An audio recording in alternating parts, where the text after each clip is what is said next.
My mother has always believed in calm delivery. Even when she's delivering a sentence that splits your life in half, we were sitting at her dining table, the same one she's had for 20 years. My older brother sat across from me, relaxed, hands folded like he already knew how the meeting would end. I noticed he didn't look surprised. "I'm not getting any younger," she said, smoothing the crease in her napkin. "It's important that things are clear." Clear, she explained it like a practical decision. My brother has a stable career. Owns a house. 2 kids. He's settled. I freelance. I rent. My income fluctuates. According to her, it's not about love. It's about security, so the house. Savings, everything. We'll go to him, she finished, everything. I waited for the part where she added, "but he'll make sure you're taken care of." She didn't. My brother cleared his throat and said, "It just makes sense." That phrase hit harder than the decision itself, because it implied something unspoken, that I don't make sense. That I never have. I asked her one question. "Is this because you don't trust me?" She hesitated. Just a second. But I saw it, and that second told me this wasn't only about money. There was something else sitting at that table with us, and I had a feeling it had been there for years.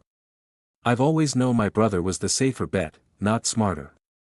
Not kinder. Just safer. He was the kind of kid adults trusted automatically. Quiet voice. Straight posture. Homework done before dinner. When something broke in the house, he'd be the first to say, "I didn't touch it," and somehow that was enough. I was louder. Restless. Curious in ways that didn't look good on report cards. If a lamp shattered, my mother would sigh and look at me first. Not accusing. Just certain, and here's the thing, sometimes she was right, but not always. There was this pattern growing up. Small moments that stacked quietly. He'd explain things before I could. He'd clarify what actually happened. And somehow, by the end of the conversation, I'd be the reckless one again. I used to think it didn't matter. We were kids. Kids fight. Kids lie.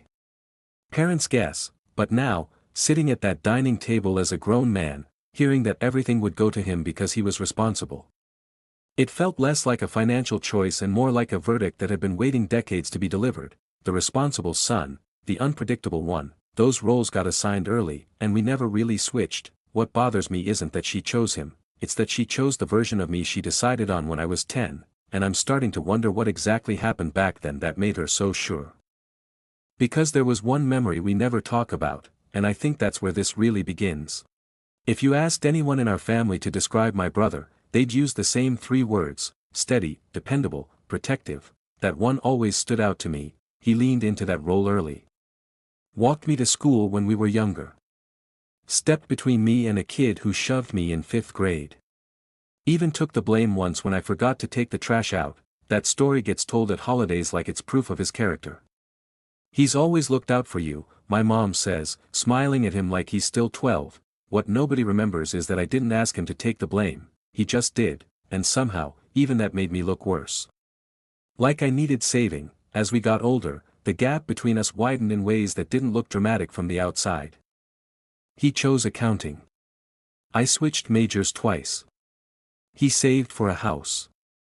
I invested in projects that didn't always pan out. Family gatherings became subtle comparisons. My mother never meant to make them obvious, but they were there. Your brother already has a retirement plan. Your brother negotiated a great mortgage rate. Your brother thinks long-term. It wasn't criticism. Not directly, it was endorsement. So when she said the estate would go to him because he was better equipped to manage things, it felt like the natural conclusion to a story she'd been writing for years. What I didn't realize yet was that my brother had been editing that story the entire time, and the chapter that mattered most. It happened when we were kids, and neither of us tells it the same way. After the will conversation, things didn't explode the way you'd expect. No shouting. No dramatic exit. Just a strange, polite quiet. My brother started calling our mom more often. Or at least, more visibly. I'd walk into the room and hear his voice on speaker, calm and measured, asking about her medication schedule. her insurance, the gutters on the house, responsible. I tried not to read into it. Maybe he was just stepping up, but then she started repeating his phrases. I don't want complications. I need someone stable handling things. It's about protection. Protection from what? I hadn't asked for control. I hadn't even argued about the money. What bothered me was the assumption that I was somehow a risk. A week later, I stopped by her house unannounced. Something I've done 100 times. The spare key still worked. She seemed surprised. Not upset. Just cautious. We sat in the living room, and I noticed a folder on the coffee table. My brother's handwriting on the tab. Organized. Labeled, Estate Planning, Final. She moved it slightly out of reach without thinking. That tiny movement did more than the words at dinner. It wasn't just that she trusted him, it was that she trusted him over me, and I started wondering, what exactly had he told her? Because trust like that doesn't just appear at 65 years old, it's built, or rebuilt, and suddenly, I couldn't shake the feeling that something had been quietly reconstructed behind my back. Something from years ago, something I thought had been settled, but maybe it never was. The first real crack didn't come from my mom, it came from my aunt. We were at her place for a small family dinner, nothing formal, just takeout containers and too much iced tea. My brother had left early to check on something at home. My mom was in the kitchen. It was just me and my aunt clearing plates. She lowered her voice like she was about to share gossip. You know, she said carefully, your brother's been very worried about you. I almost laughed. Worried about what? She hesitated. That hesitation again. I'm starting to recognize it as the prelude to something uncomfortable. He thinks you've been struggling financially. He didn't want to say anything, but he mentioned you asked him for money. I froze. I've never asked him for money. She blinked, confused. Oh. Well. That's not how he explained it. Explained what? Apparently, according to him, I'd borrowed a significant amount a few years ago and hadn't paid it back. He framed it as helping me out during a rough patch. Said he didn't mind. Said family supports family. I felt my face heat up. The only money exchange we ever had was the opposite. I'd lent him money for a down payment gap before he closed on his house. He paid me back 6 months later. Quietly. No drama, but that's not the story he's telling now, and suddenly, the will made a different kind of sense. If my mom believed I was irresponsible with money. If she thought I owed my brother, then giving him control wasn't just practical, it was protective, and I realized something unsettling. This wasn't about who I am today, it was about a narrative that had been slowly rewritten, with me cast in a role I didn't recognize, and I hadn't even seen it happening. I didn't confront him right away. Instead, I did something I hadn't done in years. I went digging, not through his things. Through ours. My mom's garage is basically a time capsule. Old school projects, tax folders, mismatched photo albums. She keeps everything. Which meant if there was ever a paper trail to contradict whatever story my brother was telling, it would be there. I told her I was looking for childhood photos. She didn't question it, dust covered everything. I found old report cards, permission slips, birthday cards with crooked handwriting. And then I found a small white envelope wedged inside a plastic file box labeled 2008, house. That was the year he bought his place. Inside was a photocopy of a cashier's check. My name on it. The amount circled in pen. There was even a sticky note in my handwriting, bridge until closing, no rush. I just stood there staring at it. I remembered that day clearly. He'd been stressed. Short by a few thousand because of some last-minute fee. I transferred the money without hesitation. He insisted on paying me back, and he did, but the way the envelope was organized, under her files, not his, told me something else. She knew, she had documentation that I'd supported him, so why did she believe I owed him, unless she'd never seen this, or worse, unless he'd told her a completely different version of that year. And if he was willing to twist something that simple, then maybe the story about me wasn't the only one he'd adjusted, because there's still that childhood incident, the one that shaped everything, and I'm starting to think he's been protecting himself all along. There's a memory that gets referenced in my family like it's a footnote, the lake incident. That's what my mom calls it. Short. Contained. Like it was a minor scare. I was 9. My brother was 12. We were at a campground near a wide, shallow lake that sloped suddenly into deeper water. There were warning signs everywhere. I remember them clearly now. What I don't remember is falling in, but according to the version I've heard my whole life, that's exactly what happened. I wandered off. I didn't listen. I ran ahead. And then I slipped past the drop-off and started flailing. My brother jumped in after me and dragged me back to shore. That's the story. He was the hero. I was reckless. It became part of our identity. My mom would retell it every summer like a reminder of how fragile things are. She'd squeeze his shoulder when she talked about it. He saved you, she'd say softly, and I always nodded, because I do remember the cold water. I remember coughing. I remember his arm around my chest pulling me toward the sand. What I don't remember is why I was that far out, and lately, that gap has been bothering me, because I wasn't a fearless kid. I hated deep water. Even now, I avoid it, so why would I have run ahead into something I was scared of? For years, I accepted the narrative. Kids make dumb choices. Older brother steps in. End of story. But what if that wasn't the whole story? What if I didn't run ahead at all, and what if the person who's been labeled protective ever since had something else to protect? Memory is a strange thing. It doesn't return all at once. It seeps in around the edges. After finding that envelope in the garage, I couldn't stop thinking about the lake. I started replaying it at night, not the story I'd been told, but the sensations. The sand was hot that day. I remember standing at the edge of the water, not in it. My toes digging into the mud. I remember telling my brother I didn't want to go past the rope line. There was a floating divider with buoys. That part is clear. What's less clear is how I ended up beyond it. I've always pictured myself running. Splashing ahead. Being careless, but when I really sit with it. I remember being tugged, not hard. Not violently, just a pull on my arm. I remember laughing at first. Thinking it was a game. Him teasing me for being scared. He used to do that, push just enough to prove I wasn't brave, then the ground disappeared. That drop-off wasn't gradual. It just fell away. I remember the shock of it. The way my feet couldn't find anything solid, and I remember panic, not from wandering too far, but from not being ready. When he grabbed me, it didn't feel like a rescue from recklessness, it felt like a correction, like he'd misjudged something. I've never said that out loud, because accusing someone of rewriting a childhood near drowning is a serious thing, but now I'm looking at the pattern, the financial story.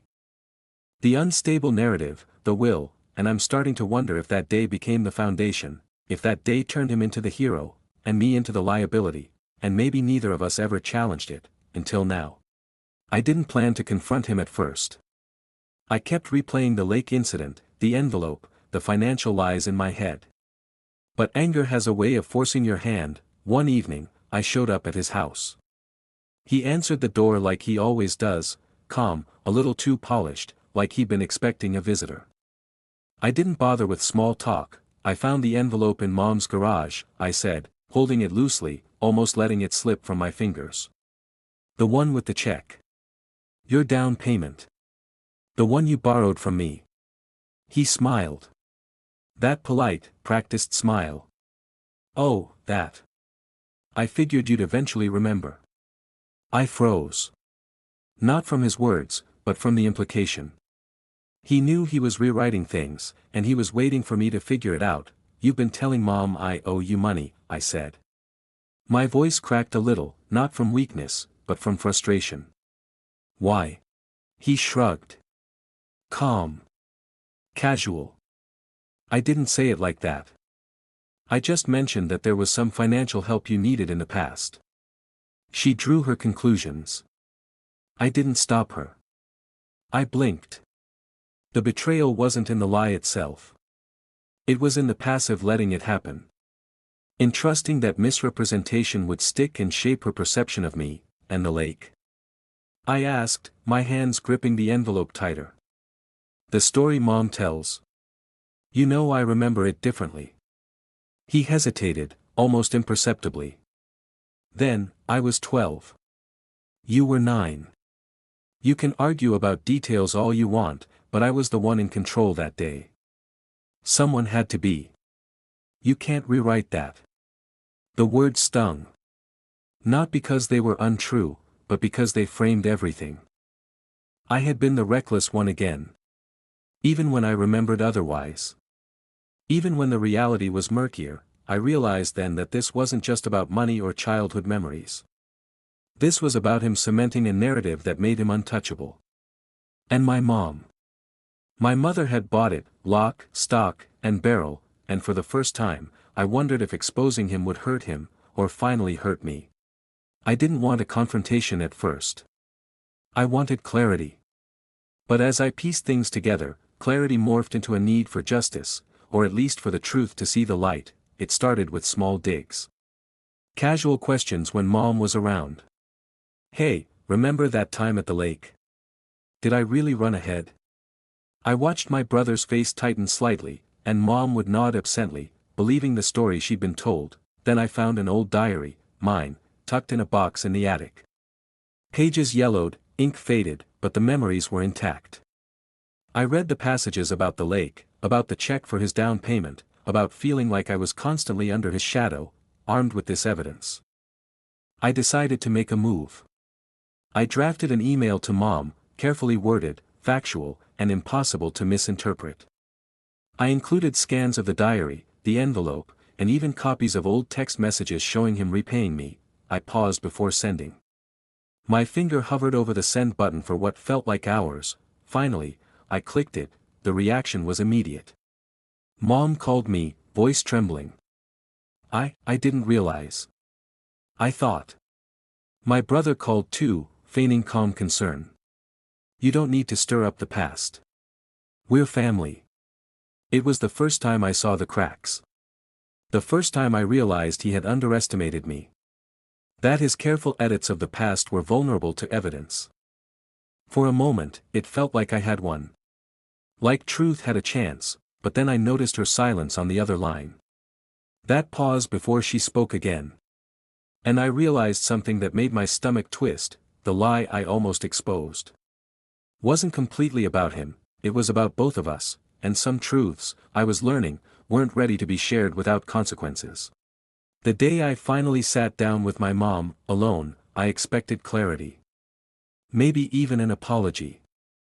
Instead, I got silence that felt heavier than any words. I laid everything out, the envelope, the diary, the inconsistencies in my brother's story. I waited for a reaction, some acknowledgement of what had been hidden from me all these years. She sighed, not with frustration, but with something I couldn't name. She took my hands in hers. "Do you remember the lake the way you do?"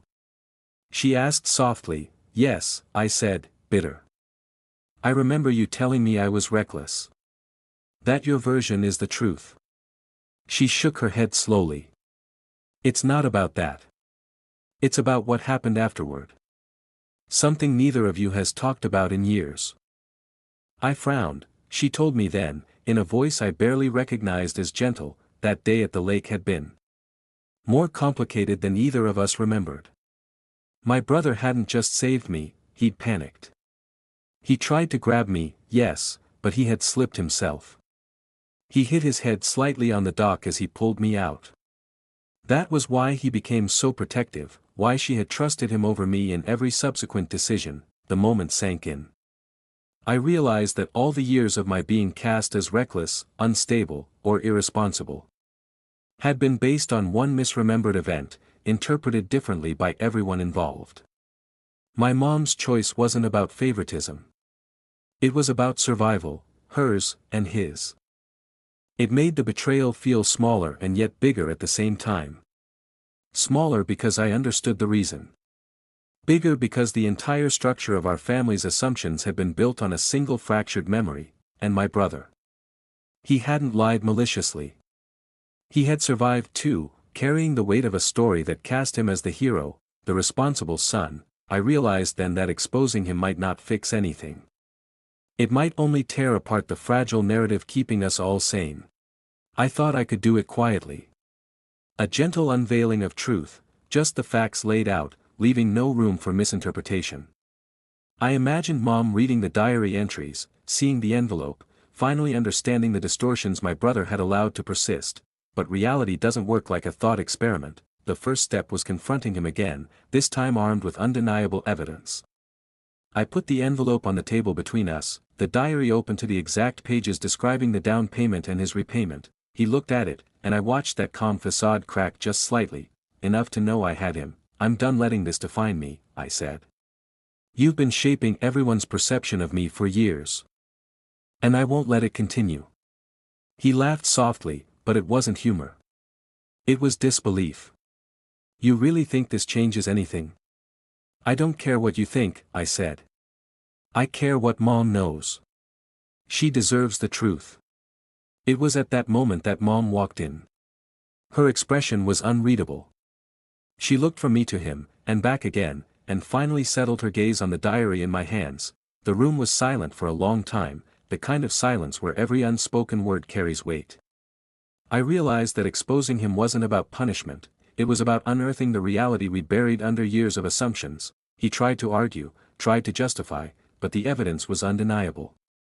The ledger of the past had been laid bare, and yet, when Mom finally spoke, her voice was quiet, almost sad.